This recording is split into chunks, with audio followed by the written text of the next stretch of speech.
ప్రతిష case నిందితుడు సిద్ధార్థ్ రెడ్డి వెంటనే లొంగిపోవాలి అంటూ సుప్రీంకోర్టు ఆదేశించింది. హైకోర్టు విధించిన 2 ఏళ్ల శిక్షను సుప్రీం సమర్థించింది.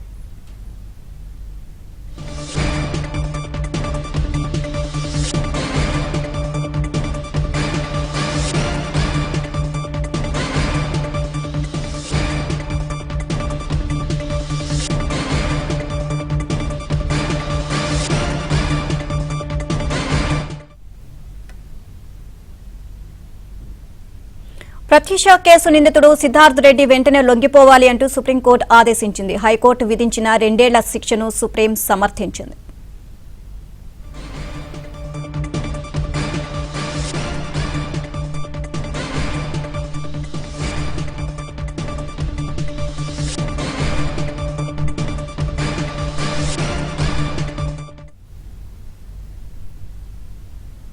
ఇదే అంశానికి సంబంధించి మరిన్ని అప్డేట్స్ మా ఢిల్లీ కరెస్పాండెంట్ సతీష్ నాడికి తెలుసుకుందాం. సతీష్, ప్రత్యూష కేసుకు సంబంధించి పూర్తి అప్డేట్స్ ఏంటి?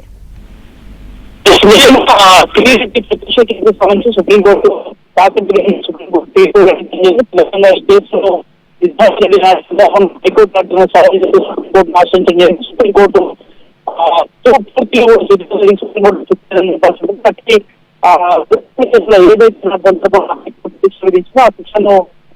సుప్రీంకోర్టు కాకపోవడం జరిగింది. దాదాపు ఫోరెన్సిక్ సంబంధించిన సమస్యలు అదేవిధంగా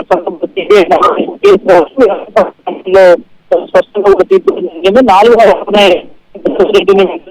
సిద్ధార్థ రెడ్డిని వెంటనే లొంగిపోవాల్సింది కూడా సుప్రీంకోర్టు ఆదేశాలు జారీ చేసింది. మరోవైపు గతంలో ఏదైతే ట్రయల్ కోర్టు 5,000 ఫైన్ విధించిందో అనంతరం తిరిగి హైకోర్టు 50,000 రూపాయల ఫైన్ విధించింది. ఆ ఫైన్కి సంబంధించిన అంశంలో కూడా సుప్రీంకోర్టు కూడా అదే స్పష్టమైన ఆదేశాలు జారీ చేసింది. నాటి సందర్భంలో 5,000 రూపాయల ఫైన్ 50,000 రూపాయలకు చేస్తూ కూడా నాటి సందర్భంలో హైకోర్టు ఇచ్చిన తీర్పును సమర్థిస్తూ గతంలో హైకోర్టు ఏదైతే 2 ఏళ్ల పాటు శిక్ష విధిస్తున్నట్టు ఖరారు చేసిందో ఆ శిక్షను పూర్తిగా కూడా సుప్రీంకోర్టు సమర్థించింది. ఒక సంచలనమైన తీర్పుగా చెప్పాల్సి ఉంటుంది. ఎందుకంటే నాటి సందర్భంలో హైకోర్టు ఇచ్చిన తీర్పును అనుగుణంగా కూడా సుప్రీంకోర్టు ఈరోజు అదే అంశాన్ని స్పష్టం చేయడం జరిగింది. ఇక 4 వారాల్లోనే సిద్ధార్థ రెడ్డి కోర్టులో లొంగిపోవాల్సింది కూడా స్పష్టమైన ఆదేశాలు జారీ చేసింది. ఇక ఆయన తిరిగి జైలుకు వెళ్ళడం ఖాయమనేది కూడా చాలా స్పష్టంగా సుప్రీంకోర్టు తీర్పు ఇవ్వడం జరిగిందని చెప్పాల్సి ఉంటుంది. ప్రధానంగా నటి ప్రత్యూష యొక్క తల్లి సరోజిని సైతం కూడా నాటి సందర్భంలో 2012లో సుప్రీంకోర్టును ఆశ్రయించింది. నాటి సందర్భంలో ఏదైతే ఆ శిక్షను ఆమెకు కావాలన్న ఆత్మహత్యకు గల కారణాలు ప్రధానంగా ఆత్మహత్య ఆయన వల్లే చేసుకుందో ఆయనే ప్రేరేపించారనే కోణంలో కూడా నాటి సందర్భంలో సుప్రీంకోర్టులో ఒక పిటిషన్ దాఖలు చేసింది. ఆ పిటిషన్కి సంబంధించిన అంశంలో ఇరు వాదనలు కూడా అటు హైకోర్టు ఇచ్చిన ఆర్డర్ను సవాల్ చేసి సిద్ధార్థ రెడ్డి సుప్రీంకోర్టులో పిటిషన్ దాఖలు చేస్తారు. అదేవిధంగా ప్రత్యూష తల్లి సైతం కూడా సుప్రీంకోర్టును ఆశ్రయించడం జరిగింది. ఆ రెండుకి సంబంధించిన అంశంలో దాదాపు సుదీర్ఘంగా 2012 నుంచి నేటి వరకు కూడా జరుగుతూ వచ్చింది. నవంబర్ ఇటీవల కేసులకు సంబంధించి జడ్జిమెంట్ కూడా రిజర్వ్ చేసిన సందర్భం తాజాగా కాసేపటి క్రితమే తీర్పును వెల్లడించిన అంశాలను కూడా చాలా స్పష్టంగా చూసాము.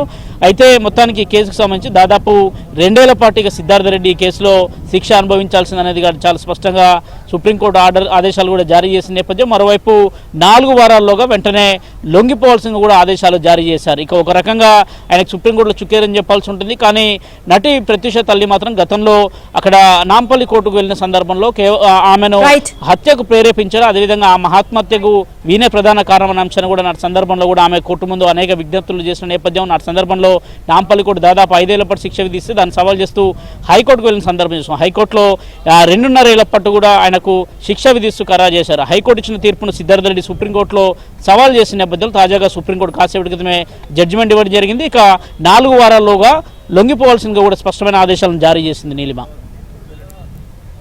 సో వెంటనే లొంగిపోవాలి అని చెప్పేసి కూడా ఆదేశాలు జారీ చేశాయి. మన నెక్స్ట్ స్టెప్ ఏంటి, ఏం తీసుకోబోతున్నారు? 4 వారాల్లో లొంగిపోవాల్సిందిగా కూడా కోర్టు ఆదేశాలు జారీ చేసింది. జడ్జిమెంట్లో ప్రధానంగా అదే అంశాన్ని స్పష్టం చేయడం జరిగింది. నాటి సందర్భంలో హైకోర్టు ఏదైతే ఆదేశాలు జారీ చేసిందో ఆదేశాలకు అనుగుణంగా వెళ్లాల్సిందే అని చెప్పడంతో పాటు దాదాపు 50,000 రూపాయల జరిమానాను కూడా విధిస్తూ సుప్రీంకోర్టు కాసేపటి క్రితమే తీర్పు కూడా వెల్లడించడం జరిగిందని చెప్పాల్సి ఉంటుంది. ఇక 4 వారాల్లో లొంగిపోవాల్సిందిగా మొదట వెంటనే లొంగిపోవాలనే సందర్భం ఇచ్చినప్పుడు కూడా 4 వారాల సమయాన్ని కూడా సిద్ధార్థ రెడ్డికి సుప్రీంకోర్టు ఇవ్వడం జరిగింది. 4 వారాల్లోగా లొంగిపోవాల్సింది కూడా స్పష్టమైన ఆదేశాలను కూడా జారీ చేసిన నేపథ్యం. ఇక కేవలం 4 వారాలు మాత్రమే సిద్ధార్థ రెడ్డి దగ్గర ఉంది. ఎందుకంటే హైకోర్టు తీర్పును సుప్రీంకోర్టు సవాల్ చేయడం సుప్రీంకోర్టే ఫైనల్ కాబట్టి ఖచ్చితంగా ఈ అంశంలో ఆయన కోర్టు ముందు కోర్టు ఇచ్చిన ఆదేశాలకు అనుగుణంగా కూడా లొంగిపోవాల్సిన అవసరం ఉంటుందని చెప్పాల్సి ఉంటుంది. ఎందుకంటే దాదాపు గతంలో ఈ కేసుకు సంబంధించిన అంశంలో సుదీర్ఘంగా 2012 నుంచి దాదాపు ఇప్పటి వరకు కూడా సుప్రీంకోర్టులో అనేక సందర్భంలో వాదన కొనసాగి అనేక సందర్భాల్లో కేసు విచారించిన ధర్మాసనం తాజాగా దాని జడ్జిమెంట్ని కూడా రిజర్వ్ చేసింది. ఈరోజు కాసేపటి క్రితమే జడ్జిమెంట్ కూడా స్పష్టమైన ఆదేశాలు జారీ చేసింది. అనేక అంశాలను పేర్కొంటూ ముఖ్యంగా గతంలో హైకోర్టు ఏదైతే 2 ఏళ్ల పాటు శిక్ష విధిస్తూ 50,000 జరిమానా విధించిందో ఆ జరిమానాకు సంబంధించిన అంశం కావచ్చు, అదేవిధంగా శిక్ష అంశం హైకోర్టు ఇచ్చిన ఆదేశాలను స్పష్టంగా అమలు చేయాల్సిందిగా కూడా హైకోర్టు ఇచ్చిన తీర్పునే సుప్రీంకోర్టు కూడా సమర్థించిన నేపథ్యంలో ఇక 4 వారాల సమయాన్ని మాత్రం సిద్ధార్థ రెడ్డికి ఛాన్స్ ఇచ్చిందని చెప్పాలి. 4 వారాల లోపు సిద్ధార్థ రెడ్డి లొంగిపోవాల్సింది కూడా స్పష్టమైన ఆదేశాలని సుప్రీంకోర్టు జారీ చేసింది.